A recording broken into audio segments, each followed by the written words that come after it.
that you should come to me with sticks? Toastmaster of the day, fellow Toastmasters, and my dear friends. At the heart of ancient Palestine is the region known as the Shepla, a series of ridges and valleys connecting to the Judean mountains. To the east, with the wide, flat expanse of the Mediterranean plain. It is an area of breathtaking beauty, home to vineyards and wheat fields, and forests of sycamore and terebinth. It is also of great strategic importance. Over the centuries, numerous battles have been fought for control of the region because of the valleys rising from the Mediterranean plain offer those on the coast a clear path to the cities of Hebron, Bethlehem, and Jerusalem in the Judean highlands. The most important valley is Ajalon, but the most storied is the Ila. The Ila was where Saladin faced off against the Knights of the Crusaders in the 12th century. It played a central role in the Meccan War with Syria more than 1,000 years ago, and most famously during the days of the Old Testament. It was where the fledgling kingdom of Israel squared off against the armies of the Philistines. The Philistines were from Crete. They were a seafaring people who had moved to Palestine and settled along the coast. The Israelites were clustered in the mountains under the leadership of King Saul. In the second half of the 11th century BC, the Philistines began moving east, winding their way upstream along the floor of the Ila Valley. Their goal was to capture the mountain ridge near the Bethlehem and split Saul's kingdom into two. The Philistines were battle-tested and dangerous, and the sworn enemies of the Israelis. Alarmed, Saul gathered his men and hastened down from the mountains to confront them. The Philistines set up the camp at the southern ridge of the Ila. The Israelis pitched their tents on the other side, along the northern ridge, which left the two armies looking across the ravine at each other. Neither dared to move. To attack meant descending down the hill and then making a suicidal climb up to the enemy's ridge on the other side. Finally, the Philistines had enough. They sent their greatest warrior down into the valley to resolve the deadlock one-on-one. He was a giant, 6 foot 9 inches at least, wearing a bronze helmet and a full body armor. He carried a javelin, a spear, and a sword. An attendant preceded him, carrying a large shield. The giant faced the Israelites and shouted out, "Choose your man and let him come down to me. If he prevail in the battle against me and strike me down, we shall be slaves to you. But if I prevail and strike him down, you will be slaves to us and serve us." In the Israelite camp, no one moved. Who could win against such a terrifying opponent? Then, a shepherd boy who had come down from Bethlehem to bring food to his brothers stepped forward and volunteered. Saul objected. "You cannot go against this Philistine to do battle with him, for you are a lad and he is a man of war from his youth." But the shepherd was adamant. He had faced more ferocious opponents than this, he argued. When the lion or the bear would come and carry off a sheep from his herd, he told Saul, "I would go after him and strike him down and rescue it from his clutches." Saul had no other options. He relented, and the shepherd boy ran down the hill toward the giant standing in the valley. "Come to me, that I may give your flesh to the birds of the heavens and the beasts of the field," the giant cried out when he saw his opponent approach. Thus began one of history's most famous battles. The giant name was Goliath. The shepherd boy's name was David. When Goliath shouted out to the Israelites, he was asking for what was known as single combat. This was a common practice in the ancient world. Two sides in a conflict would seek to avoid the heavy bloodshed of open battle by choosing one warrior to represent each in a duel. This was what Goliath was expecting, a warrior like himself to come forward for hand-to-hand combat. It never occurred to him that the battle would be fought on anything other than those terms, and he prepared accordingly.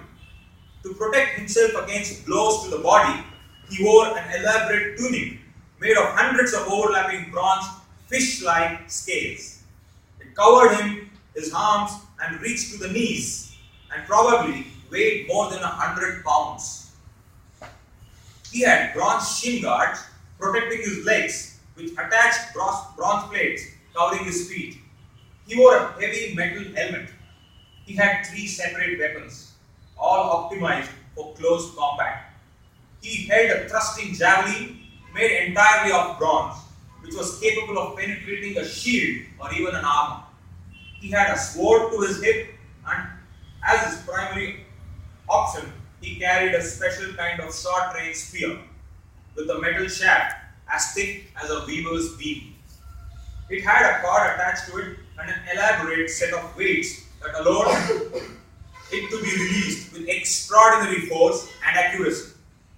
As this historian, Moshe Gashel, writes, to the Israelites, this extraordinary spear with its heavy shaft plus long and heavy iron blade, when hurled by Goliath's strong arm, seemed capable of piercing any bronze shield and bronze armor on the surface of the earth. Can you see why no Israelite would come forward to fight Goliath? Then David appears. Saul tries to give him his own sword and armor, so at least he will have a fighting chance. David refuses. I cannot walk in these, he says, for I am unused to it. Instead, he reaches down and picks up 5 smooth stones and puts them in his shoulder bag. Then he descends into the valley carrying his shepherd's staff. Goliath looks at the boy coming down towards him and feels insulted. He was expecting to battle with a seasoned warrior. Instead, he sees a shepherd, a boy from one of the lowliest of all professions, who seemed to want to use his shepherd's staff as a cudgel against Goliath's sword. Am I a dog? Goliath says, gesturing at the staff that you should come to me with sticks. What happens next is a matter of legend. David puts one of his stones into the leather pouch of a sling, and he fires at Goliath's exposed forehead. Goliath falls, stunned. David runs towards him, seizes the giant's sword, and cuts off his head. The Philistines saw that their warrior was dead. The biblical account reads, and they fled. The battle is won miraculously by an underdog, who by all expectations should not have won at all. This is the way we have told one another the story over the many centuries since. It is how the phrase David and Goliath has come to be embedded in our language as a metaphor for improbable victories. And the problem with the version of the events is that almost everything about it is wrong. Ancient times had 3 kinds of warriors. The first was cavalry, armed men on horseback or in chariots. The second was infantry, foot soldiers wearing armor and carrying swords and shields. And the third were projectile warriors, or what today we call as artillery, archers, and most important, slingers. Slingers had a leather pouch attached on sides by a long strand of rope. Then you put a rock or a lead ball into the pouch, swing it around in increasingly wider and faster circles, and then release one end of the rope, hurling the rock forward. Goliath was heavy infantry. He thinks that he is going to be engaged in a duel with another heavy infantry man, in the same manner as Titus Manling's fight with the God. When he says, "Come to me, that I may give your flesh to the birds of the heavens and the beasts of the field," the key phrase here is, "Come to me." He means, come right up to me so that we can fight at close quarters. When Saul tries to dress David in armor and give him a sword, he is operating under the same assumption. He assumes David is going to fight Goliath hand to hand. David, however, had no intention of honoring this ritual of a single combat. When he tells Saul that he had killed bears and lions as a shepherd, he does not just as a testimony to encourage or his courage, but to make another point as well, that he intends to fight Goliath the same way he has learned to fight wild animals as a projectile warrior. He runs towards Goliath because without armor he has speed and maneuverability. He puts a rock into his sling and whips it around and around, faster and faster at 6 or 7 revolutions per second. Aiming at his projectile Goliath's head, the giant only point of vulnerability. David could have slung and hit Goliath in a little more than 1 second, a time so brief that Goliath would not have been able to protect himself and during which he would be stationary for all practical purposes. What could Goliath do? He was carrying over 100 pounds of armor. He was prepared for a battle at close range, where he could stand immobile, warding off blows with his armor and delivering a mighty thrust on his spear. He watched David approach first with scorn, then with surprise, and then what can only have been horror as it dawned on him that the battle he was expecting had suddenly changed shape. "You come against me with a sword and spear and javelin," David said to Goliath.